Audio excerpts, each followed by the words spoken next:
How's everybody doing today? Are you guys enjoying the conference so far?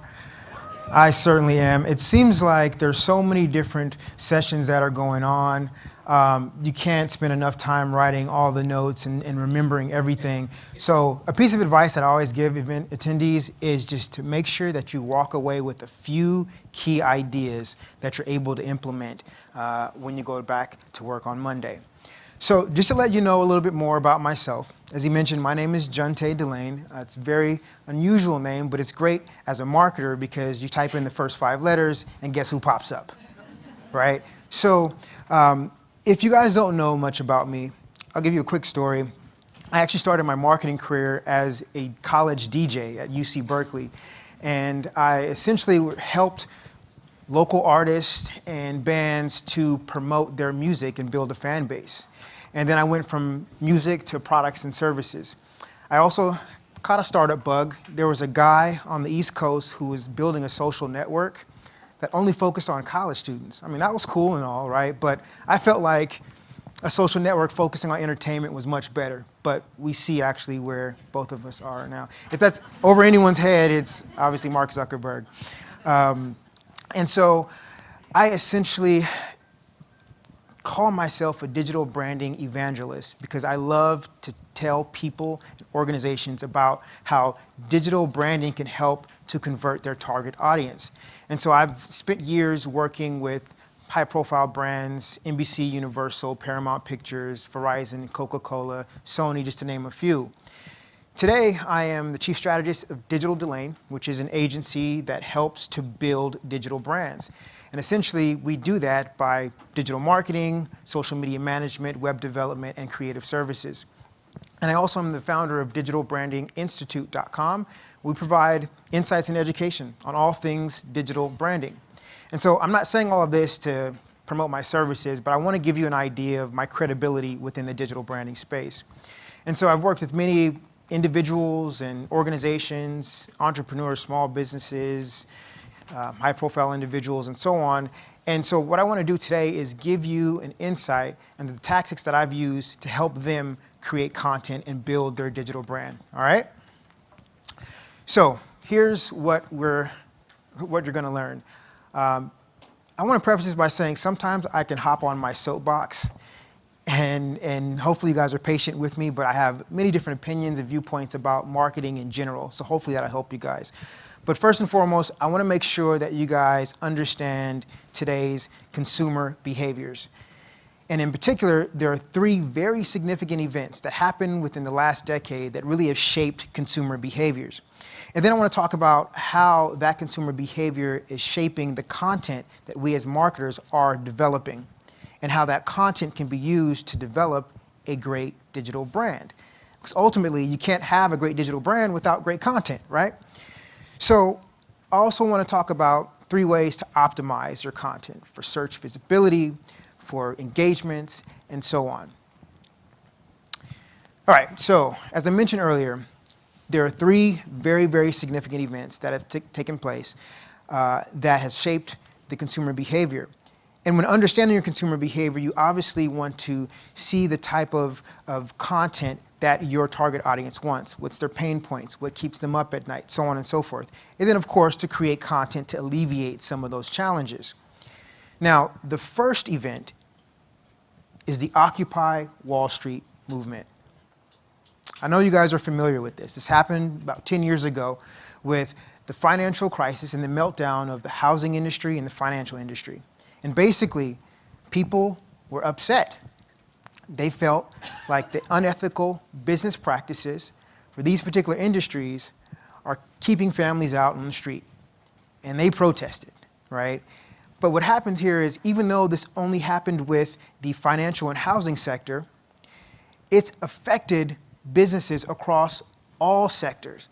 And they're forced businesses to be more transparent when it comes to content development, because they have to consider the consumer's voice with the type of content that they're developing. And so ultimately, consumers wanted more power with regard to the products and services that these businesses are offering. 79% of customers only consider brands that show interest and care about them, right? So again, when it comes to shaping the type of content that we are developing, it's very important to make, as you may know, your customer the hero of the story. It's no longer about promoting your products and services because customers may not trust it, right? So it's very important to think about that when developing content. The second, who can guess what this is? Me Too movement. Me Too movement, along with other movements, Black Lives Matter, boycott movements, and so on, are very, very important to consider when it comes to shaping consumer behavior. Because these movements essentially are about personal stories. And oftentimes, brands can't replicate these types of stories. And so it's important to understand how consumer distrust is starting to penetrate the market and penetrate the way that brands are creating content. The third event, Cambridge Analytica data breach. Now here's my arch nemesis. He's testifying against Congress, and it's important for us to understand the significance of that event. It's essentially shaping the way in which brands are able to communicate on social platforms. We know that Facebook is the granddaddy of them all, so all other social media networks are starting to follow suit. So when it comes to data and when it comes to the type of content that's created based on this data, we have to truly understand how we can focus on content that resonates with our target audience and content that, of course, is more transparent. Now, I talked about the three most significant events, but with regard to data, I want to focus on how we are able to collect data, very similar to how Facebook collects data. But I want to go take a deeper dive into how we collect data on consumers. Now, every single day, we're creating millions and millions and millions of data points, right? Whether it be downloading apps, viewing videos, Netflixing and chilling, whatever the case may be. But we're creating a bunch of data, and the data is being collected in various ways, through tracking technologies and through the information that we, of course, share. So tracking technologies are looking at, obviously, cookies, web cookies that are being dropped. Obviously, as a consumer visits your website, we'll have ads that follow them around the internet. And then also apps that are actually built into our phones. When we think about it, oftentimes when it comes to privacy, if you look in your privacy notifications, you'll see that apps really want to talk to one another to see exactly how you're engaging with the various apps on your cell phone. And then you have the information that you voluntarily share. With regard to email, we all have ads in our email accounts, text messaging, credit card purchases. You know that you get offers based on what you spend, so on and so forth. And then also just simply using your mobile device. I mean, if you notice, most cell phone manufacturers have their own proprietary apps within their phone. Even the service providers have their own apps. So it's almost like the phone is not as valuable as the data that you're actually producing on that phone, right? And so what's interesting here is that as marketers, we use these types of methods to collect information on our target audience. And when you look at various industries, such as the insurance industry, is there anyone in here working in the insurance industry?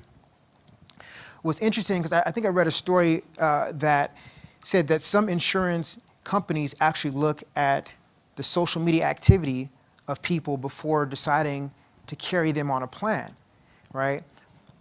But what I want to do is I want to take that notion and flip it, right? Because although we look at the digital footprints of consumers to see if they can benefit our business, your target audience is smarter than you think because they're doing the same exact thing. They're looking at your brand's digital footprint to see if you provide any value to them. And just like the various tracking methods that I mentioned before, they're looking at your hub. They're looking at paid platforms, your own platforms, earned media, your brand health, and so on. These are the individual touch points that they are actually consuming to see, again, if you provide value for them. The hub, obviously, where you want customers ultimately find you, whether it be your website, landing pages, microsites, so on and so forth. Your paid platforms, it's very important to consider the paid platforms that you're supporting, because obviously nowadays, depending upon where you place your brand, it could either positively or negatively affect consumer sentiment. Your own platforms, digital beachheads. If you have any digital beachheads or want to create any digital beachheads, I say that is a very good way to bring in more traffic. And for those who don't know what a digital beachhead is, it's an old military term. If you establish yourself on a beach, then you can progress forward. I mentioned earlier that I'm the founder of digitalbrandinginstitute.com. That essentially is a digital beachhead for my agency that provides digital branding services. So if you establish those type of beachheads, then customers look at that to see if you provide any type of authority within your industry. And then also your earned media, what type of sentiment is coming from the content that you're actually creating. And your brand health. When's the last time you posted very relevant content? Or is all of your content evergreen? Are you responding to engagements on your content? Things like that, because this provides an indication of the actual services or offering that you're able to provide to your target audience. Now this, ultimately, is your digital brand. All these individual touch points. And so I think that if you focus on the individual touch points that make up your digital brand, it'll be easy for your company to influence the purchasing decisions of your target audience. Now, we all know this funnel. This is average sales funnel, right? Starting from the top, you have the awareness and the consideration phase, the decision, and then retention, right? Now, oftentimes, we have these funnels that are very linear that are established within our marketing platforms. But your customers are going outside of this funnel in order to see if they're actually going to do business with your brand. I mean, we all have downloadable incentives. I'm sure everyone, I asked you that, everyone's going to raise your hand. You guys all have some type of downloadable incentive. But when your target audience goes to that landing page, they submit their information, they understand that you're going to follow up with them. They understand that they're going to be on a nurturing sequence. They understand that they may receive some follow-up calls and even some print collateral and snail mail, right? So just because they're expecting this, it's not going to make that marketing communication as effective as it could be because they know it's coming. And looking back at all of the events that took place in the last decade that showcased customer sentiment, they're also going to become numb because they don't believe everything that your brand is saying, right? So it's very, very important for you to consider that. This is the modern buying cycle. This is the modern funnel. Customers are going outside of your very linear funnel and they're doing things themselves. They're going online to search. They're going through social media. They're looking at peer reviews and competitor websites and things like that. So if you focus on building a robust digital brand, it's naturally going to make your marketing communications much more effective because people aren't going to follow the very linear sales funnel that you've put together. Based on this survey from the Verse Group and Jupiter Research, 87% of US CMOs and marketing managers believe that branding initiatives need to be more flexible today than in the past. I'm sure all of you guys can agree with that. But how are you guys being flexible within your organization with regard to the construct of your teams and your divisions, with regard to the budget allocation for digital and content creation, with regard to the way in which you guys are responding to engagements in with your content? Those are all various ways that you guys can think about being flexible. And so I believe that your digital brand is the whole puzzle. Now you're probably like, Junte, okay, what does that mean exactly? Well, we're here at Content Marketing World, and we're getting information about all aspects of digital marketing, whether it be social media, whether it be SEO, and of course, content marketing. Those essentially are the main three digital marketing tactics. But if you think about all of those digital marketing tactics in a vacuum, then you're missing the point. because you can't only focus on social media, just like you can't only focus on content marketing, because you have to figure out ways to amplify that content through social, through search, and so on. And so if you look at your overarching digital brand, considering all three of those digital marketing tactics, then you're essentially going to win the day. Because again, as I mentioned before, your customers aren't necessarily going to follow you on every step that you have set with your marketing funnel. So it's important to focus on that digital brand. Now, I talked about customer behavior and the 3 events that really shaped customer behavior.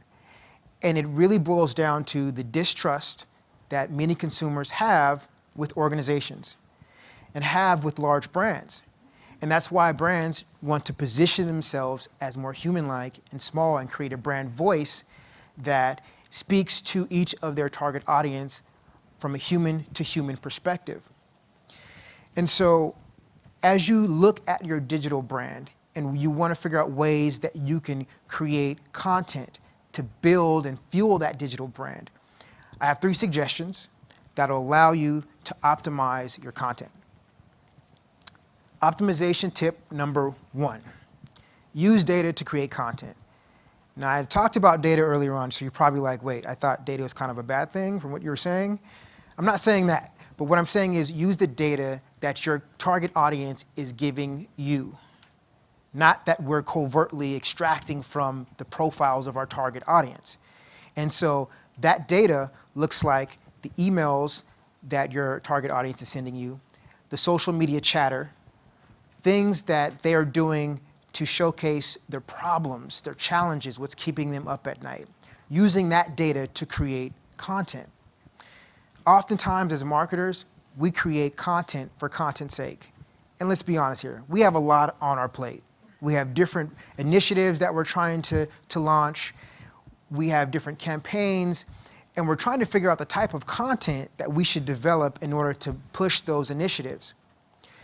And we get stuck on this hamster wheel, essentially of creating content for content's sake over and over and over again.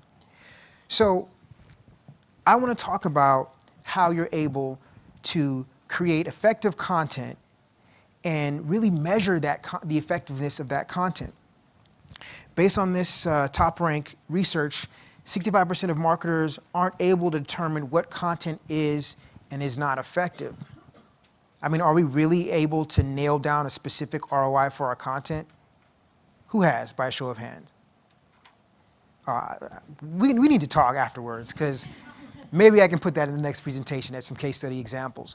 But seriously, I mean, I think when it comes to creating content, we're creating content so much that we aren't able to track the effectiveness. But we just know everyone loves content, so we just need to create it, right? But as marketers, I think we should flip that on its head and focus on the content that's performing well, and then create more content like that, or take a step back and look at all of the old content that you've created. I tell my clients this all the time when they're trying to think about different content ideas and so on. I say, wait a minute, hold on.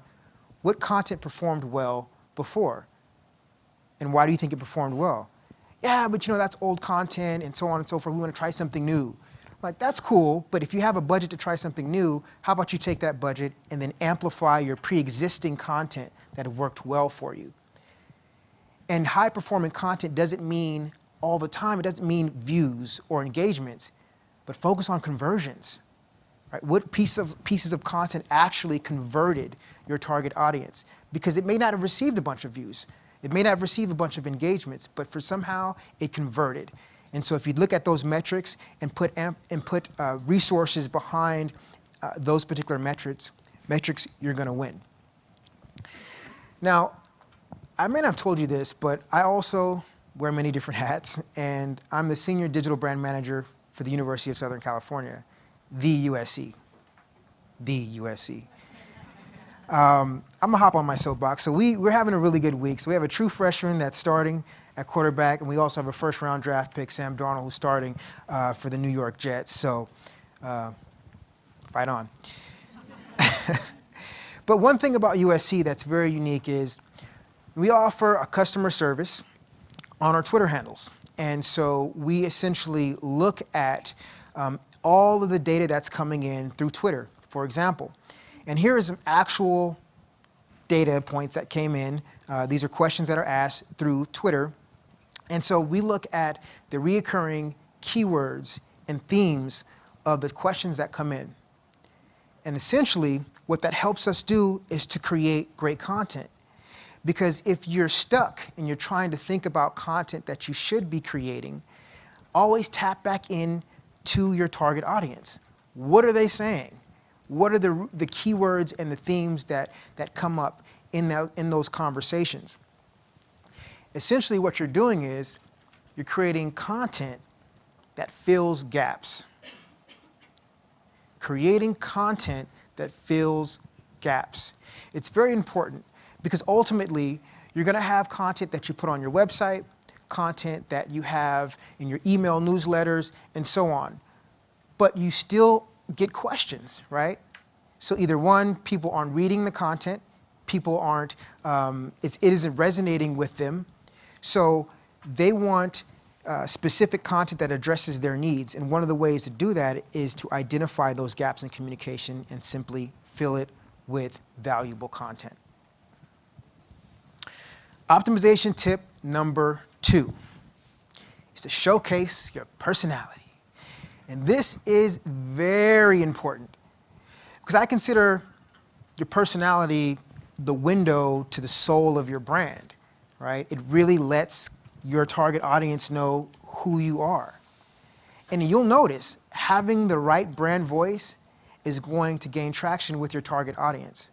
The more personality you have, the more likable you are. How many of you guys watch reality shows? Go ahead. Yeah, honestly, I think you're not a good marketer if you don't watch reality shows, period. I call it market research, okay? But seriously, when you look at people who have spin-offs from reality shows, what are some attributes about them? They're usually a little crazy, right? Very boisterous, very outgoing, right? They're always starting some mess, right? And they end up getting a spin-off because they're memorable.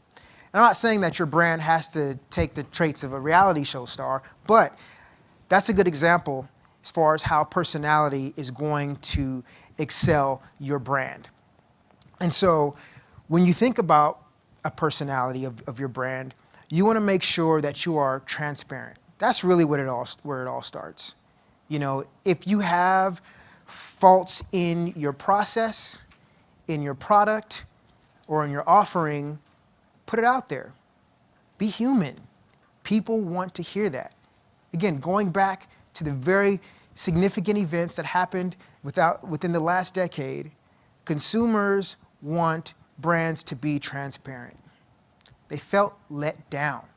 So if you don't have that personality, they feel like you're only putting out the positive attributes of your offering. They don't trust that, right? So that's what I would say when you look at creating brand personality. Now, how many of you guys are familiar with The Walking Dead? Awesome. So The Walking Dead is one of those shows where I finally got into it, but I didn't want to binge watch it because I had so much other stuff to do, and so I was like torn back and forth. And I'm sure you guys are also familiar with Game of Thrones, right? So Game of Thrones is one of those shows where you can't start to watch it unless you watch the first season. And I believe they have like one of those maps that showcase like all the family lineage and all this other stuff. I was like, I can't get into it because of that. But The Walking Dead, for some reason, I like it. And what's interesting about The Walking Dead is it features an ex-police officer and his family and a group of other survivors who are essentially looking for a safe place to call home. And they're running from all of these zombies, right? It's after the zombie apocalypse, and they're trying to find that safe place. And what's interesting is, when I think about this with my marketing hat, it's almost like marketers are zombies. And consumers are trying to find that safe place for them to call home. And it's very, very apparent because Facebook knows this. Based on a quote from Lars Backstrom, the engineering director at Facebook, they said, "We've heard from our community, and our community is missing updates from friends that they care about. Not missing updates from brands that they really like, but from friends that they care about. So what does this mean for brands? Well, it means we got to be pretty friendly. That's what it means. It means that we have to start creating content with more personality, with more soul, right?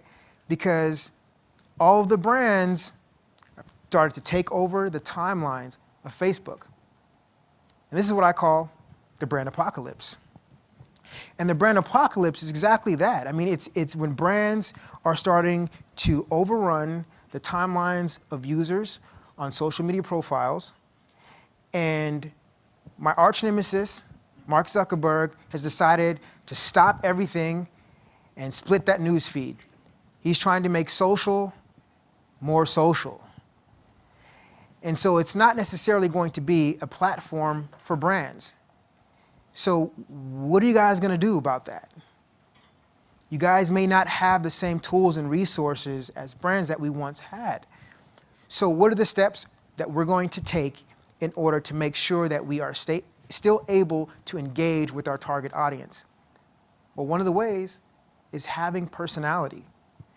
So if you have a very buttoned up, very historic, very long-term type of brand, then it's important that you figure out a way you're able to showcase that personality. Because when you do so, you'll be able to get more organic reach. You'll be able to even get more paid reach as well. For example, if you're advertising on Facebook or Instagram, you must engage with your own ad.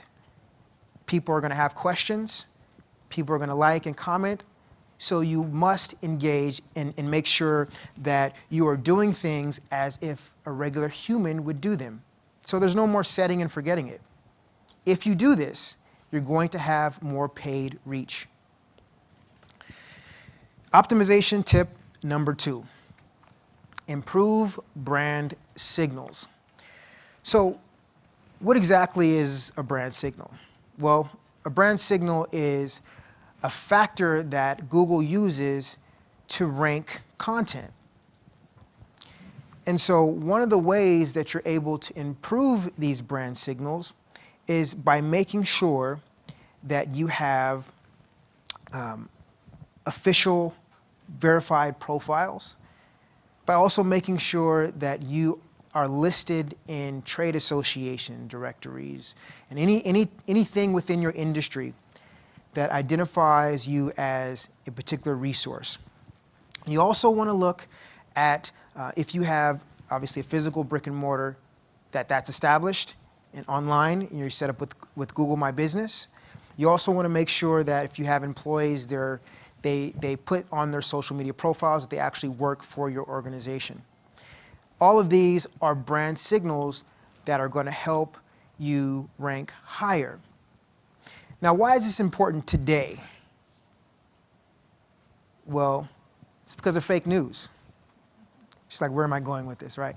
So fake news is important to understand because Facebook has done many things in order to address fake news that has been distributed through their social network. Twitter has done the same thing with regard to their ad services and with regard to the types of content and profiles that live on their social network. Now, I haven't really heard much from Google. And I think part of it has to do with, one, they have some things within their algorithm that sort of address some of these issues. But when it comes to having real news versus fake news showing up on the search engine results, we have to think about branded content. Because when you look on the first page of any search results, more than likely it's going to be from some type of established brand. And I'm sure we all can agree with that. So it's very important to establish those brand signals, having verified accounts, establishing your Google My Business to make sure that you have a brick and mortar listed under your Google profile. Also making sure that you're registered with any trade organizations so that you can increase those type of brand signals and increase your search visibility. So One thing that we must reiterate, again, is the importance between branded sites and generic sites and how important they are today, because ultimately it's going to help with your brand visibility with the market focusing on fake news versus real news and branded content versus generic content. All right, so here's some key takeaways. I talked about what it's like to really understand consumer behavior, right? And the three very significant events that happened in the last decade that shaped consumer behavior, whether it be the Occupy Wall Street movement, whether it be the Me Too and other movements, and as well as the Cambridge Analytica data breach. And then I talked about how that consumer behavior has shaped the type of content that we as marketers are starting to develop, making sure that we're developing the type of content that speaks directly to that customer and making them the hero of the story.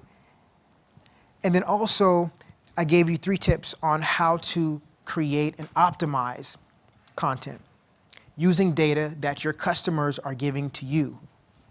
The example for USC, as far as having a customer service outlet through Twitter, looking at all the questions that come in from Twitter, identifying the various keywords and themes, and then creating content that fills those gaps.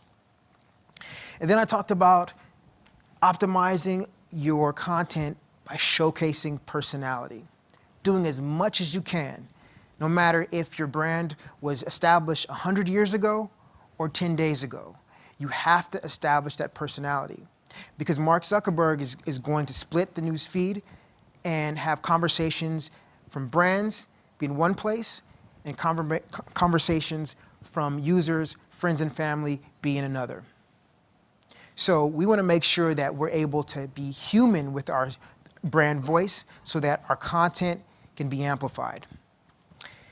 And then, of course, optimizing your content by making sure that you have branded content, by making sure that you have verified profiles, that you have are listed with any trade organizations and associations.